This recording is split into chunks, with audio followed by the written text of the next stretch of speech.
If we were standing in your physical shoes, we would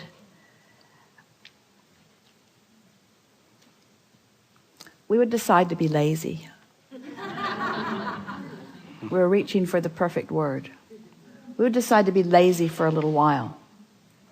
Because in your giving yourself permission to be lazy, you're giving yourself permission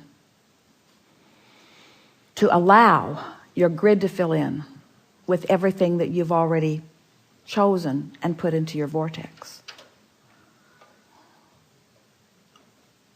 The word lazy has an unpleasant connotation, doesn't it?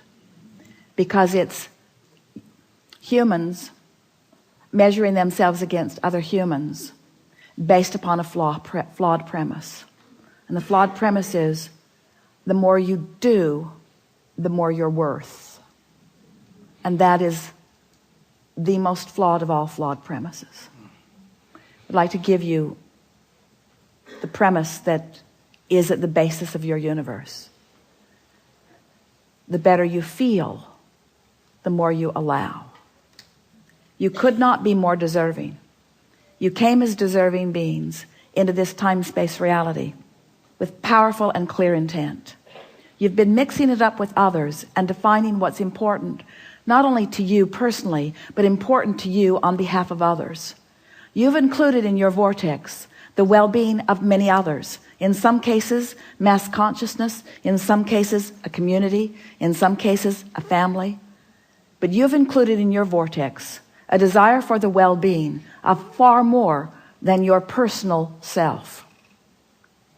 But it is necessary for you to tend to the well-being of your personal self in order to be a productive advocate for the well-being for anyone else.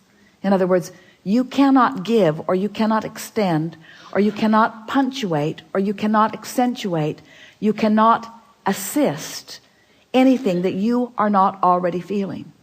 Which means, if you are wanting in an altruistic way to be of advantage to everyone you know, you first have got to find a way to be of advantage to yourself.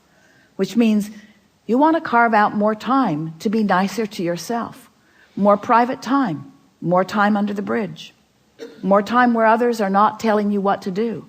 More time when you are satisfying your own personal intention for things.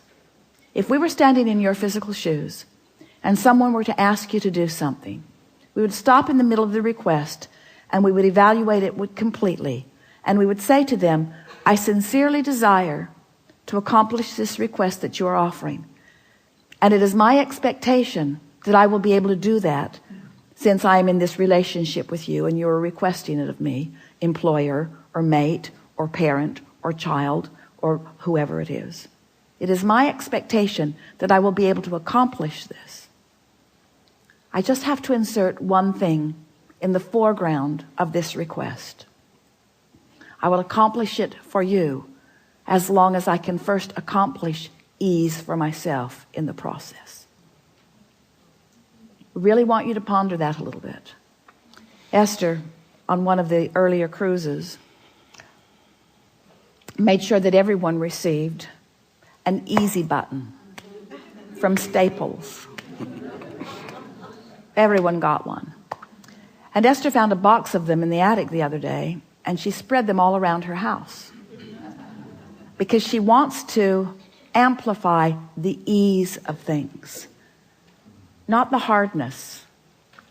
She wants to no longer justify the well-being that flows to her by pointing out how hard she's working in relationship to others. She wants to emphasize the well-being that's flowing to her by remembering the vibrational alignment that she is achieving. If we were standing in your physical shoes, we would do these things every day and then anything else that you have time for. We would meditate for 15 minutes every day, which means we would quiet our mind with the simple intention of allowing our cork to float. We would go outside no matter what the weather, and we'd move around in it in appreciation of this planet. We would look up and around, and we would find things to acknowledge, and we would talk about them right out loud. Esther walks through her gardens and says to everything, you are my favorite. You are my favorite. You are my favorite. You are my favorite. You are my favorite stone on the pathway. You are my favorite bird in the tree. You are my favorite flower in bloom. You are my favorite flower not in bloom. You are my favorite tree. You are my favorite bush. You are my favorite frog. You are my favorite frog. You kept me awake all night, but you are still my favorite frog. In other words,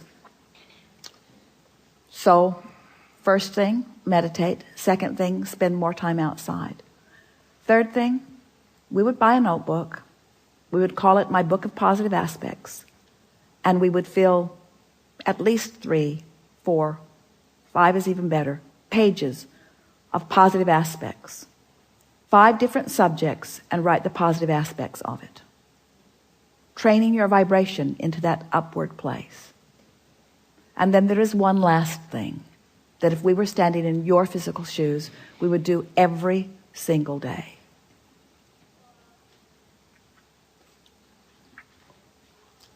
We would look upward and outward. It's best if you do it outside or standing at a window. And we would acknowledge that there are universal forces that are focused right at you. We would acknowledge by calling it by name, if you have a name that you like. And we would say, I acknowledge that I am the object of your positive attention, and I'm appreciating your continual gaze on behalf of my well-being. And today, no matter where I am, no matter where I am going, no matter what I am doing, and no matter who I am doing it with, I will be in conscious awareness that you too are there with me, appreciating me, supporting me, assisting me, acknowledging me, inspiring me,